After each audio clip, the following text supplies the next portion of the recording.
आज इस वीडियो में हम बात करने वाले हैं प्रेगनेंसी में आपको सिलाई मशीन चलाना चाहिए या फिर नहीं। क्योंकि प्रेगनेंसी में आप कोई भी ऐसा काम करेंगे जो बहुत ज़्यादा भारी भरकम होगा तो वो आपके लिए नुकसानदायक हो सकता है।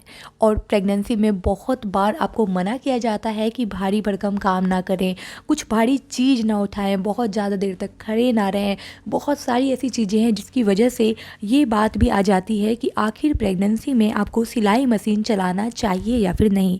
तो चलिए हम डिटेल से जानते हैं सिलाई मशीन के बारे में। लेकिन अगर आपने अभी तक हमारे चैनल को सब्सक्राइब नहीं किया है तो प्लीज़ हमारे चैनल को सब्सक्राइब ज़रूर कर दें। और अगर वीडियो थोड़ी भी पसंद आएगी तो प्लीज़ वीडियो को लाइक भी ज़रूर कर दें। तो चलिए जानते हैं बिना देरी की। देखिए, सबसे पहले अगर आपकी प्रेगनेंसी नॉर्मल है, यानी आपको अब तक डॉक्टर से विजिट करने की भी ज़रूरत नहीं पड़ी है, या फिर डॉक्टर ने आपको कुछ भी नहीं कहा है कि कोई भी दिक्कत आपको, यानी आप एकदम ठीक ठाक हैं, बहुत अच्छे से खा पी रही हैं, एकदम मज़े से आपकी लाइफ अगर कट रही है तो आप सिलाई मशीन चला सकती हैं। लेकिन अगर मान लेते हैं कि आपकी शुरुआती प्रेगनेंसी है, यानी कि अभी आपका 1.5 महीना चल रहा है, 2 महीना चल रहा है या फिर 3 महीना चल रहा है, यानी 3 महीना के अंदर की बात है अगर, तो आपको अभी थोड़ा सा रुकना चाहिए। क्योंकि 3 महीने तक के अंदर जो है कोई भी ऐसा काम नहीं करना चाहिए जिससे गर्भपात हो जाए। क्योंकि बहुत बार ऐसा क्या होता है कि हम बहुत भारी कोई सामान उठाते हैं, बहुत ऐसी भी महिलाओं को आपने सुना होगा, वो कपड़े की बाल्टी उठाती है और उससे ही उसका गर्भपात हो जाता है। तो इस समय आपको 3 महीने के अंदर बहुत ज़्यादा ध्यान रखना है। गर्भपात होने का खतरा होता है तो आपको 3 महीने के अंदर नहीं चलानी है। अगर प्रेगनेंसी नॉर्मल है तो आप बाकी के मंथ में चला सकती हैं। अब बात करते हैं, अगर आपको डॉक्टर ने बेड रेस्ट करने के लिए कहा है तब तो आप भूल जाएं सिलाई मशीन के बारे में। लेकिन अगर आपको डॉक्टर ने कहा है कि हाँ, काफ़ी ज़्यादा मेहनत करना है, आप बिल्कुल भी आराम ना करें, एक्सरसाइज करें, तब आप चला सकते हैं। अगर आपको हैवी ब्लीडिंग हो रही है या फिर थोड़ी बहुत भी ब्लीडिंग हो रही है, अगर आपको प्रेगनेंसी में बहुत लोगों को होती है, तो अगर आपको इस तरह की कोई समस्या है तो आप ना चलाएं। अगर आपको पैरों में सूजन बार बार हो जाती है, यानी सूजन की समस्या आपके पैरों में है, तो भी आप ना चलाएं। क्योंकि बहुत बार होता है क्या है, आप पैरों वाली सिलाई मशीन चला रहे होंगे और उसकी वजह से आपके पैरों में बाद में सूजन हो जाएगी। तो अगर आपको इस तरह की समस्या है तो आप ना चलाएं। अगर समस्या नहीं है तो आप चला सकती हैं।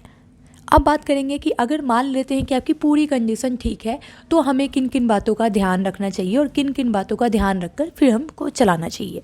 तो देखिए, अगर आपकी कंडीशन सही है तो आपको करना क्या है कि सबसे पहले तो आपको रात में नहीं चलाना, या फिर अगर आप रात में किसी कारण से आधे घंटे के लिए चलाती भी हैं तो आप ध्यान रखें कि लाइट की व्यवस्था बहुत सही हो, वरना आपकी आंखें इस समय कमज़ोर हैं। अगर इस समय अगर आप बहुत ज़्यादा आंखों पर जोर डालेंगी तो आपकी आंखें और कमज़ोर हो जाएगी।